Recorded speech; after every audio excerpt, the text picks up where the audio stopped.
It started in small suburban crags outside San Francisco and Los Angeles.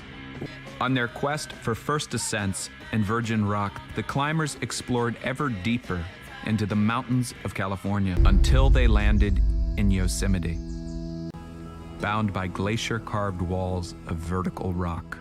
Just acres of beautiful granite, absolutely smooth and steep. It almost made a believer out of me. Must be a God who could make something like that.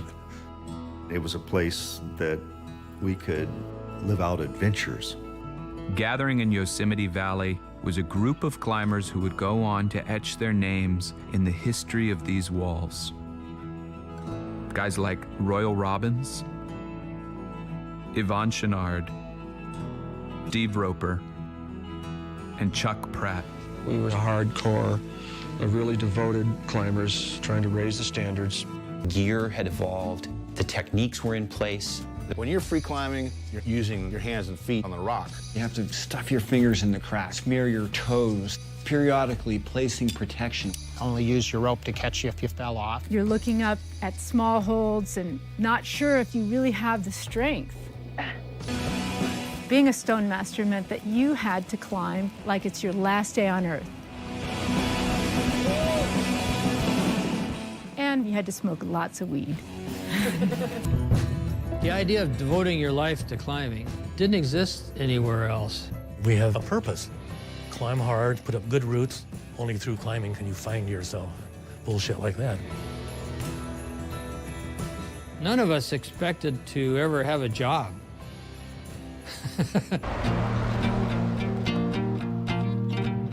In the early 1970s, a fresh crop of climbers began to trickle into Yosemite. When I was just a kid, they said, "Kid, don't you cry." Right around 73 or 74, we started coming to the valley. In Camp 4, we started all connect as a group. We were a little cocky tribe. We just came on the scene.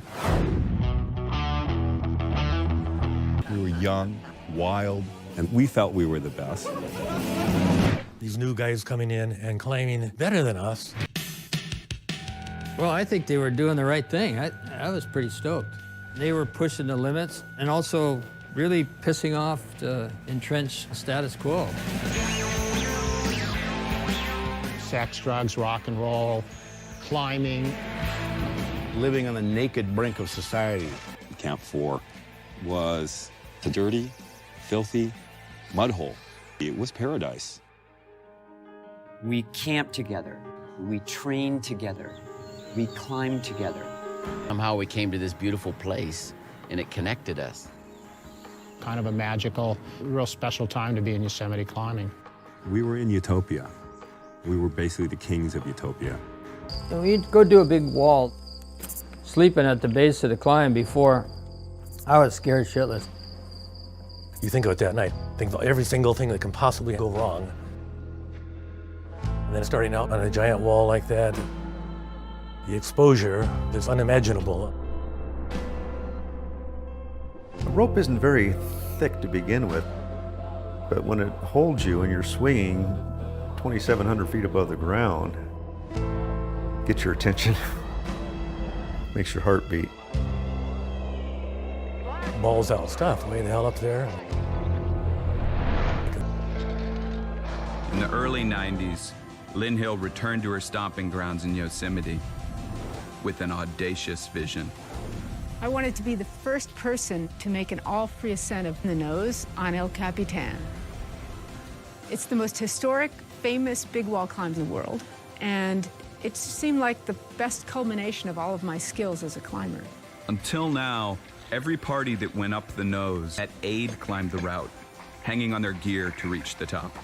A free ascent of the nose would mark the ultimate fulfillment of the free climbing revolution launched by the Stone Masters in the 70s. Free climbing the nose was a prize. All the most visionary climbers kept trying it and going after it. They wanted it. And here's Lynn, and she crushes it. Oh my God.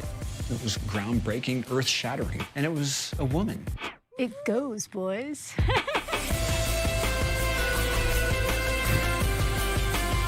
Lynn Hill's nose climb sent shockwaves around the world, catalyst for a new generation of climbers to make the pilgrimage to Yosemite. Oh no, it's 10 times bigger than we thought it was. Yosemite was like the big promised land, this legendary place. Soon, a critical mass of ambitious young climbers had revived the dormant valley scene. A group that over the next 15 years would keep Yosemite on the cutting edge of modern climbing. Yeah, I guess I was obsessed with climbing. I mean, I wouldn't call it obsessed, it's just that I just loved climbing more than anything else.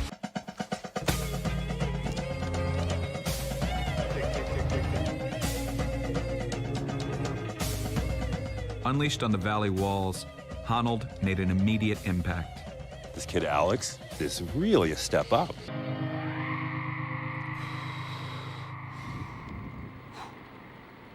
Alex has made his most indelible mark in the realm of free soloing, taking the ropeless discipline to bigger and more difficult routes.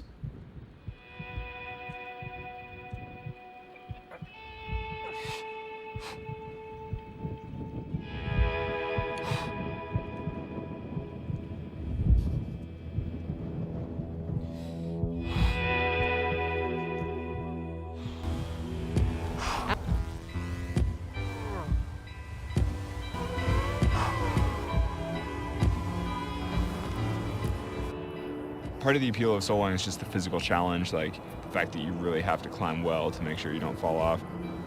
Then part of it is just being in the position of being a tiny little dot on a huge ocean of rock. Totally by yourself, on this big, uncaring face.